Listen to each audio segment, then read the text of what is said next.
Mitä kuuluu? Mukava tavata. Tämän päivän aiheena on israelilaisten paluu Babylonin vankeudesta, luku 6. Kirjoittaja on Abraham Paak. Paluu todistaa tulevan eskatologisen pelastuksen varmuuden. Jumala pelasti Juudan kansan heidän Babylonin vankeudesta.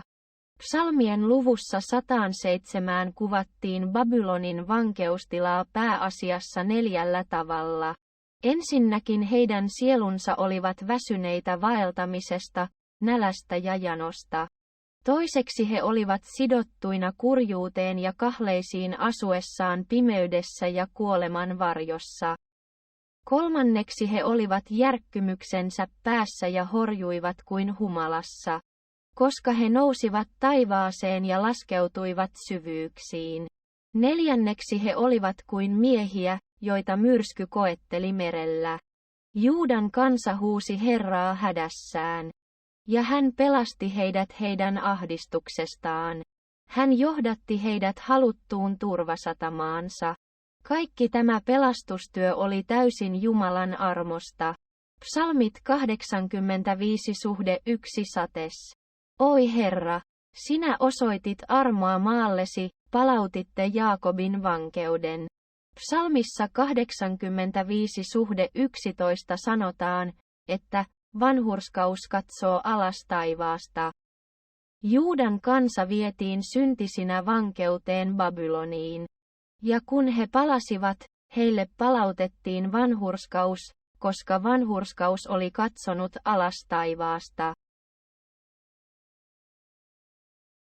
Tämä on samanlaista kuin kuinka Jumala näki egyptiläisten julmuuden ja israelilaisten koettelemukset, kuuli heidän huutonsa ja oli tietoinen heidän kärsimyksistään. Sitten hän tuli henkilökohtaisesti alas vapauttamaan heidät Egyptistä. 2. Moos 3:7. Lopun aikoihin uskovat on myös pelastettava Babylonin, suuren kaupungin, vankeudesta. Ja hän huusi väkevällä äänellä sanoen, kuontunut, kukistunut on suuri Babylon. Hänestä on tullut demonien asuinpaikka ja kaikkien saastaisten henkien vankila ja kaikkien epäpuhtaiden ja vihamielisten lintujen vankila. Kuulin toisen äänen taivaasta sanovan, lähtekää ulos siitä, kansani, niin ei osallistu hänen synteihinsä eikä saa hänen vitsauksiaan. Ilmestys 18:2. Jumala, joka pelasti Juudan kansan Babylonin vankeudesta, pelastaa varmasti pyhät Babylonista, suuresta synnin kaupungista. Palautus osoittaa, että jäännöstä tulee. Profeetta Jesaja profetoi, että vaikka Juuda viedään vankeuteen Babyloniin, siellä on varmasti jäännös, joka palaa. Jesaja 11:11 sanoo, sinä päivänä tapahtuu, että Herra ottaa toisen kerran kätellään takaisin kansansa jäännöksen, joka jää jäljelle, Esiriasta, Egyptistä, Patroksesta, Kuusista, Eelamista, Sinearista, Hamatista ja meren saarilta. Ja hän nostaa lipun kansoille ja kokoaa Israelin karkotetut ja kokoaa Juudan hajotetut maan 4 kulmalta, Jeremia 31:7. Jopa Jesajan pojan Sie-Jasab nimi on hebreaksi, Sie-Jasub, mikä tarkoittaa, jäännös palaa. Profeetta Jesaja vei poikansa Sie-Jasubin kuningas Ahasin luo välittääkseen viestin kuninkaalle, joka oli vakavassa vaarassa aramilaisten ja Israelin pohjoisen valtakunnan hyökkäyksen vuoksi. Se oli varoitus siitä, että ne harvat, jotka luottavat Herraan, selviävät, mutta ne, jotka eivät luota häneen, tuhoutuvat eivätkä koskaan palaa. Profeetta Aamos kuvaili jäännöstä, ytimenä, Aamos 9:9, kun taas profeetta Jesaja kuvaili sitä, kannona, Jesaja 6:13. Israelin kansa palasi Jerusalemiin Babylonin pakkosiirtolaisuudesta 3 vaiheessa, 537, 458 ja 444 ennen Kristusta, täyttäen Jumalan sanan siitä, että siellä on jäännös. Jäännöksen paluu opettaa meille 4 tärkeää oppituntia. Se opettaa meille, että jokaiselle sukupolvelle on olemassa jäännös lunastuksen historiassa. Aina kun Jumalan lunastushistoria oli vaarassa päättyä ihmisen epäuskon ja kapinan vuoksi, Jumala säästi pyhän kansansa jokaisen sukupolven ajan. Jumalan kaitselmus varmisti siten hänen lunastushistoriansa jatkuvan etenemisen sen alusta loppuun asti. Aadam, Genesiksen kirjassa, kaatui syötyään hyvän ja pahan tiedon puusta. Siitä huolimatta, sen jälkeen, kun hänelle oli luvattu naisen siemen, 1 Moos 3:15, ja sai nahkavaatteet, 1 Moos 3:21. Hän jatkoi opettamaan Jumalan sanaa jälkeläisilleen jopa Edenin puutarhan ulkopuolella, 1 Moos 5:28. Näin tehdessään Aadam täytti tehtävänsä jäännöksenä, joka jatkaa Jumalan lunastushistoriaa. Noa oli myös jäännös, joka selviytyi vedenpaisumuksesta, joka oli Jumalan tuomio maan täyttäneelle jumalattomuudelle. Mooseksen kirjan 7:23 sanotaan, näin hän pyyhki pois kaiken elävän olennon, joka oli maan päällä, ihmisistä eläimiin, matelioihin ja taivaan lintuihin, ja ne pyyhittiin pois maasta, ja jäljelle jäi vain Noa ja ne, jotka olivat hänen kanssaan arkissa.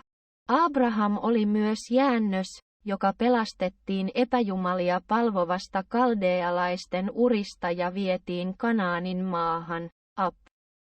7:3. Israelin kansa, Joosua mukaan lukien, oli jäännös lunastuksen historiasta, he tulivat Egyptistä voitettuaan sorron kärsimyksen.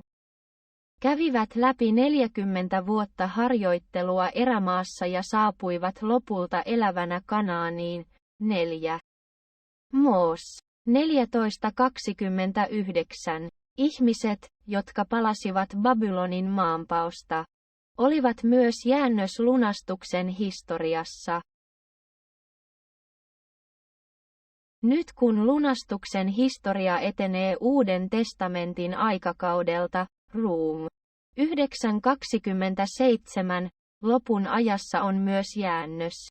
He ovat muut, naisen, joka on pukeutunut aurinkoon, lapsista, Ilmestys 12:1. Ja he pitävät Jumalan käskyt ja pitävät kiinni Jeesuksen todistuksesta, Ilmestys 12:17. Meidän on myös tultava Jumalan jäännökseksi, keskeisiksi hahmoiksi, jotka jatkavat hänen lunastushistoriaansa.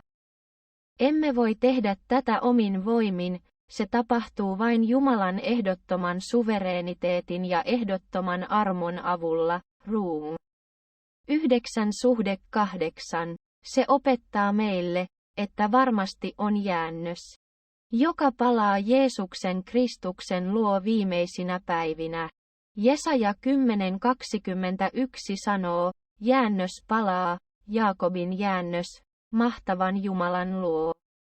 Tässä ilmaisu jäännös palaa on, se Ar-Jasub, joka sisältää samat sanat kuin profeetta Jesajan pojan nimi Shie-Jashab.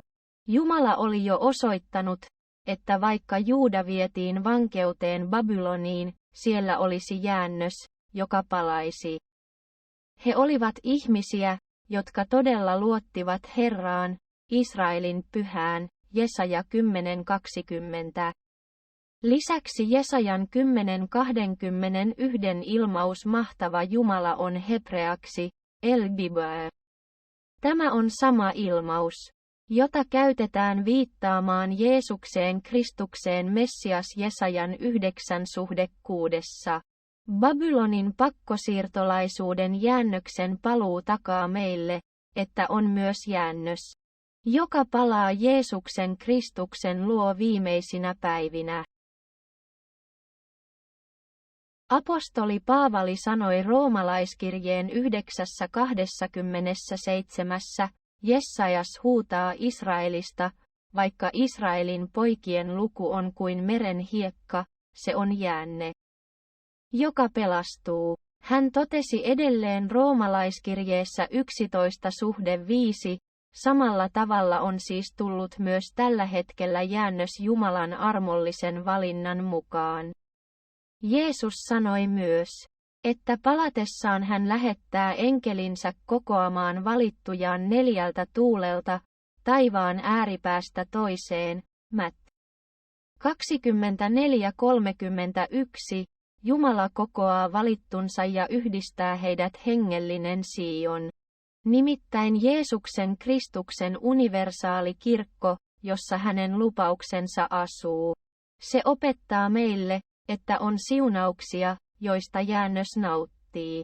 Jäännöksen synnit annetaan anteeksi. Miika 7:18 sanoo, siirtää yli jäännöksen kapinallisen teon, tässä sanat ohittavat on, abar, hebreaksi, mikä tarkoittaa, mene pois.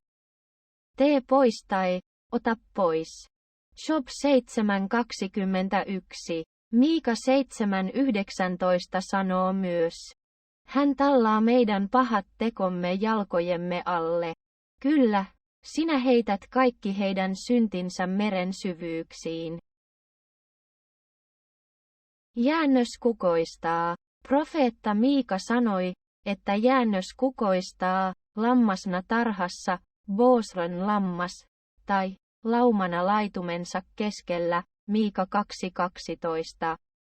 Jeremia ennusti, että jäännös, joka palaa Babylonian pakkosiirto kukoistaa.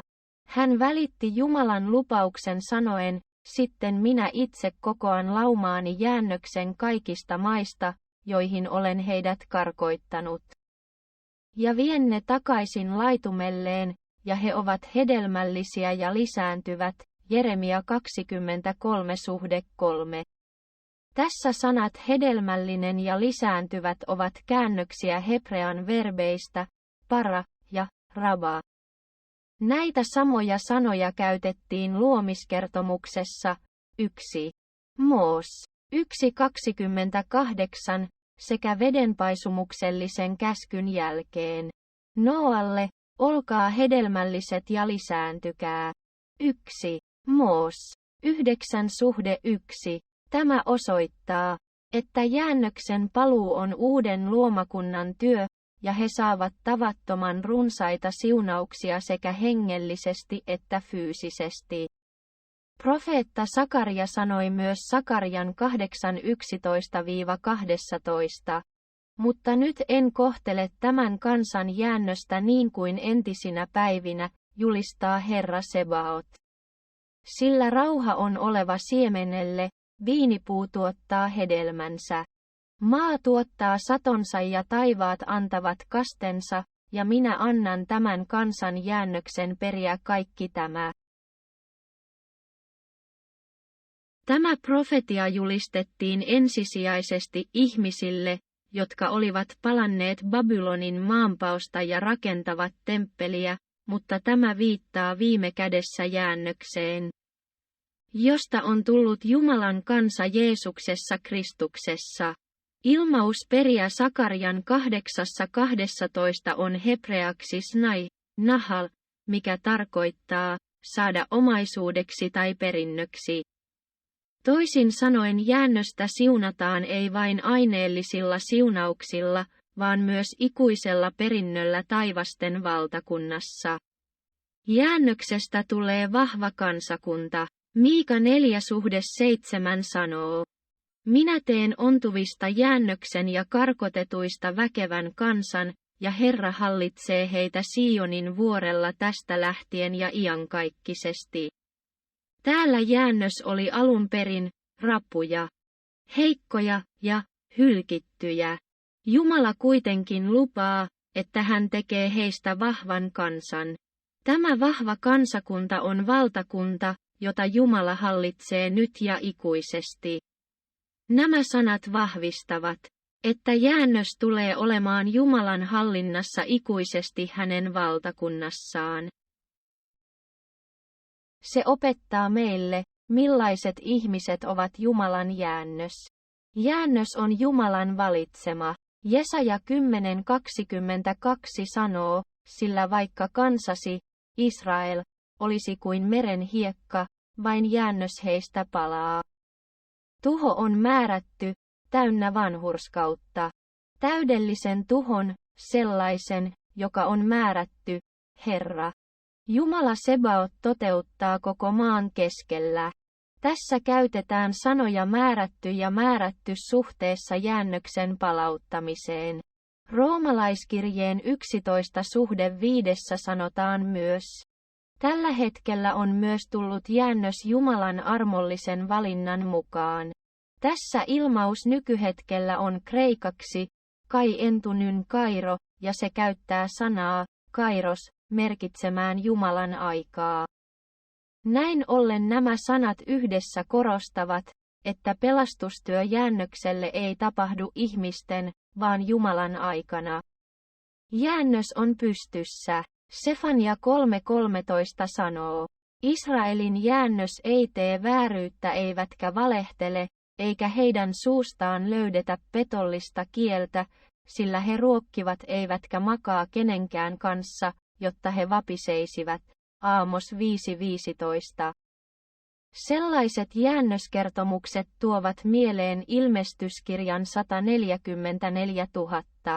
Raamattu kuvailee myös 144 000, ei valhetta suussaan, ilmestys 14:5. Jäännös luottaa vain Jumalaan. Miika 5:7 sanoo, silloin Jaakobin jäännös on monien kansojen joukossa kuin kaste Herralta, kuin sadekuuro kasveille, jotka eivät odota ihmistä eivätkä viivyttele ihmisten lapsia. Sefania 3:12 sanoo, mutta minä jätän teidän keskuuteen nöyrän kansan. Ja se turvautuu Herran nimeen. Jesaja 10:20 sanoo myös, nyt sinä päivänä Israelin jäännös todella luottaa Herraan, Israelin pyhään. Tässä sana todella on hebreaksi nouga, biemet, mikä tarkoittaa totuutta. Jumalan sana on totuus, jaak. 1:18. Jäännös pysyy Jumalan sanassa ja luottaa vain häneen. Jeremia 42:15 sanoo, kuule Herran sanaa, Juudan jäännös, Jesaja 46:3. Jeremia 23:3 sanoo, sitten minä kokoan laumaani jäännöksen kaikista maista, joihin olen ne karkoittanut, ja tuon ne takaisin laitumelleen, Nehemia 1:9. Tässä ilmaus tuo heidät takaisin käyttää hiphilrunkoa hebrean verbin täydellisessä aikamuodossa, subu, mikä tarkoittaa, että Jumala saa heidät palaamaan määrätietoisella tahtollaan ja suvereenilla voimallaan. Tämä Jumalan päättäväinen tahto ja suvereeni voima ilmenevät, kun hän ojentaa kätensä. Jesaja 11:11 selittää, silloin sinä päivänä tapahtuu, että Herra ottaa toisen kerran kätellään takaisin kansansa jäännöksen, joka jää jäljelle, Syyriasta, Egyptistä, Patroksesta, Kuusista, Eelamista, Sinearista, Hamatista ja meren saarilta, 2. Moos 13:3. Ne ilmenevät myös Jumalan innolla. Jesaja 37:32 sanoo, sillä Jerusalemista lähtee jäännös ja Sionin vuorelta eloon jääneitä. Herran Sebaotin kiivaus tekee tämän. Jumala valmistaa tien jäännökselle Kristuksen toisen tulemisen yhteydessä. Tämä valtatie avautuu ihmeellisesti aivan kuten kuiva maa ilmestyi. Kun Jumala jakoi Punaisen meren, 2. Moos. 14:21. Jesaja 11:16 sanoo, ja Esiriasta tulee valtatie hänen kansansa jäännökselle, joka jää jäljelle, niin kuin oli Israelille sinä päivänä, jona he nousivat Egyptin maasta. Siksi nykypäivän pyhistä on tultava tämän sukupolven jäännös uskomalla lujasti, että valtatie avautuu, kun Jumala ojentaa kätensä innokkaasti. Siksi meidän tulee luottaa yksinomaan häneen. Viimeisten päivien todellinen jäännös on pyhät, jotka luottavat vain Jumalaan ja jatkavat siten suurenmoista lunastuksen historiaa tinkimättömällä tarkkuudella. Tämän kirjan kirjoittaja on Abraham Paak. Abraham Paak oli arvostettu maailmanluokan teologi, jolla oli merkittävä pastoraalinen hengellisyys. Hän oli omistanut koko elämänsä rukoukselle ja Raamatulle luukmalla Raamatun yli 1800 kertaa. Koko elinaikaisen palvelutyönsä ajan hän oli todellinen pastori, joka rakasti kirkkoa ja seurakuntaa kuin omia lapsiaan. Hänen päivittäinen aikataulunsa koostui 2 tunnin rukouksista ja 3 tunnin Raamatun lukemisesta sekä jatkuvasta saarnaamisesta ja evankelioinnista. Vakuutuksella, että kuoleminen on elämää, hän teki parhaansa rukouselämässään Jumalalle 3 vuotta, 6 kuukautta ja 7 päivää syvillä vuorilla. Kun aurinko laski, hän ei tehnyt mitään muuta kuin rukoili. Kun aurinko nousi, hän ei tehnyt muuta kuin lukenut Raamattua. Sitten vihdoin yksi armon säde loisti häneen. Koko Pyhän Hengen voimakkaan valaistumisen ajan ja Jumalan armosta Raamatun kohtaukset avautuivat kuin panoraama hänen silmiensä edessä. Nämä kohtaukset kirjoitettiin suurille nuolenjuurilehtille, jotka oli sidottu oksalla. Myöhemmin ne kirjoitettiin paperille, joka ostettiin vuoren alla sijaitsevasta kylästä muutaman kuukauden välein. Näin Abraham Paakin saarnat alkoivat. Monet ihmiset ovat vaikuttuneita Abraham Parkista seuraavasti. Kuinka ihminen voi rakastaa niin monia ihmisiä? Kuinka henkilö voi tehdä niin suuren vaikutuksen niin moniin ihmisiin? Hän on niin ahkera, ei koskaan lepää. Hän ei koskaan lakannut rukoilemasta. Hän ansaitsee saada todella kunnian omistautumisestaan kirkolle ja seurakunnille. Todellinen ja uskollinen Jumalan työntekijä.